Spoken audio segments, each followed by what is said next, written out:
Hey, what's up guys? Welcome back to Drums and Drams. My name's Cameron, and in today's video, I'm gonna be taking a look at STAGG Bourbon Batch 24A. This is clocking in at 127.6 proof, which makes it one of the lowest proof batches of STAGG that we've ever seen, right alongside batches 23B and 23C from last year. And on that note, I do have some extra batches out on the table for some comparisons at the end of this video. The first comparison will be against batch 23C, which is again the most recent batch before 24A. It also happens to be the lowest proof batch ever at 125.9. So I think that's gonna make for an interesting comparison. And then we're gonna move on to what is my favorite recent batch of STAGG, batch 22A, which is 132.2 proof. Before 22A, yeah, there were some good batches, but you would really have to go all the way back to batch 12 for me to say, yes, that is definitively my favorite batch. So because this is my favorite recent batch, I think that'll also be kind of a cool comparison. So without further ado, 127.6, batch 24A.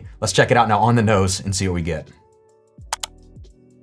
All right, so 24A on the nose, super sweet, very light, candy shop notes that almost remind me of batch 15. If you guys think all the way back to the end of 2020 when batch 15 dropped, that was one that had a lot of almost light whiskey characteristics to it.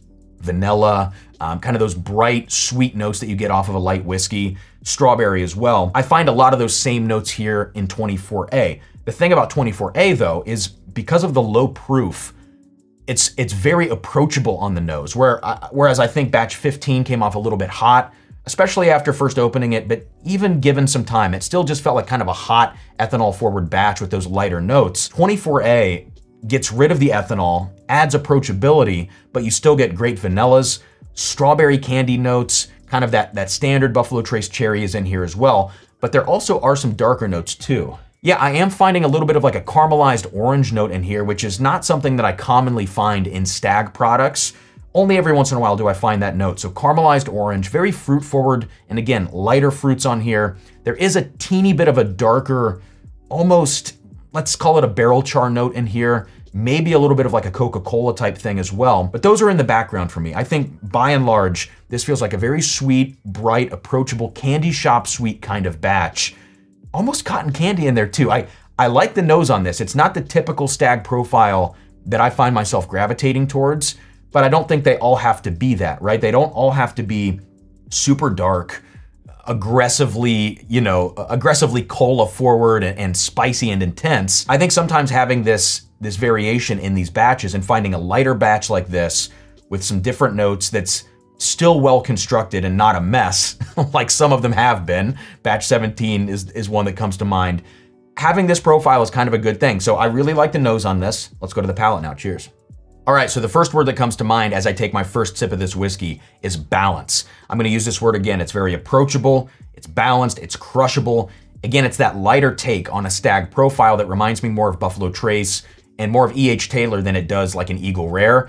But I think as I consider this whiskey in the context of people who drink Buffalo Trace products, this might actually be a perfect gateway or entry pour into this STAGG line for folks that typically see STAGG and the barrel proof BTAC stuff as being a little too hot. I think those folks might take a sip of this 127.6 proof, and while that is a significant proof for a whiskey for folks used to drinking 90 to 100 proof stuff, this doesn't drink that hot. And so I think this could be a way for them to get into this higher proof version of a Buffalo Trace profile. Again, that's gonna be kind of their gateway into this STAGG line. Now that might be overthinking it a little bit, but I do think it's worth calling that out, especially if you are, one of those folks watching this video thinking, I've never really enjoyed a STAGG. This could actually be a perfect entry pour for you. So again, on the palate, this is very balanced. I know I didn't really give you any tasting notes. We're gonna do one more sip and then we're gonna get into these comparisons here.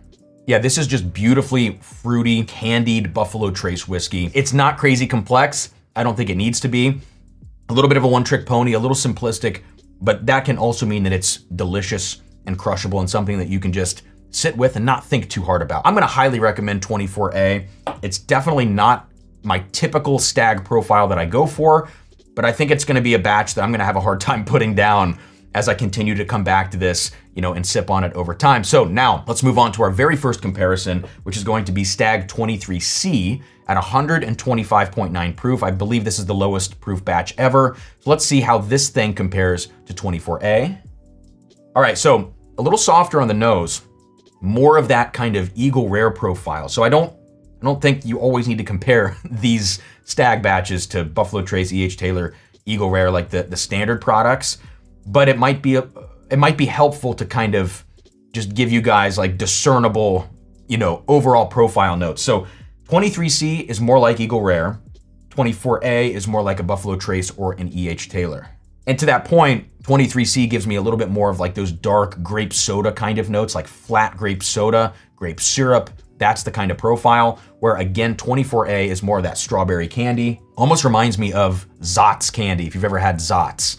I think that's a kind of a throwback candy, but I love that stuff. So 23C on the nose, definitely darker, but a little bit flatter. Not as much pop out of the glass. I know there's like just a little bit of a proof difference between these, but it feels like way more of a proof difference on the nose. Let's go to the palate of 23C now.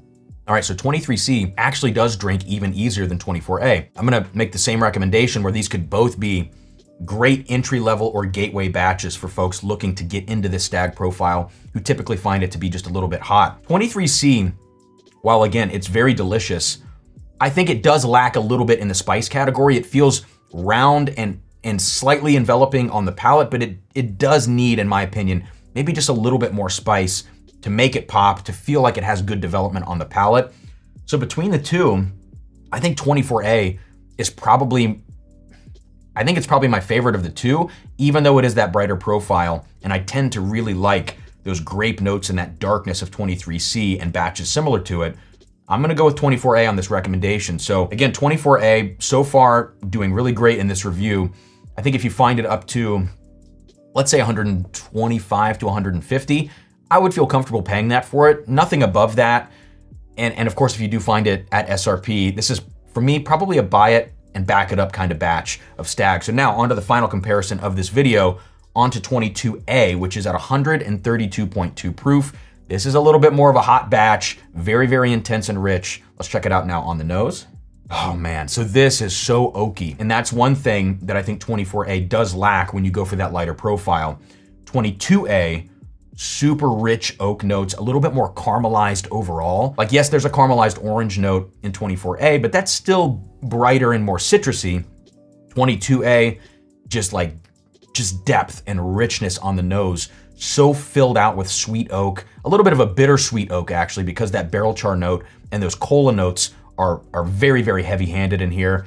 And overall, it just feels like a very syrupy batch on the nose. All right, let's go to the palate now, cheers. Good Lord. I mean, this is why I love 22A so much. It's such a great balance of deep, dark, rich, bittersweet flavors. Very intense. Again, it's just such a dark whiskey. It's enveloping. It has the perfect amount of spice to keep this thing interesting from the front of the tongue all the way into the finish. And those oak notes round everything out, add richness, character to this thing. There's a lot of structure to this whiskey. So 22A is probably gonna be the winner still, but I think that's because this is an exceptional batch and it kind of flies under the radar, actually. Like when you look at the demand on 22A as compared to other things on the secondary market, it's still pretty darn affordable. It's like 160 to 180, I think. I know that's a lot of money for a product whose SRP is like 60 bucks, but in the grand scheme of things, that's not the end of the world when you think about prices of other products on the secondary market. Let's do one final sip now of 24A, and then we're gonna wrap this up. 24A, highly, highly recommend if you're looking for that different experience.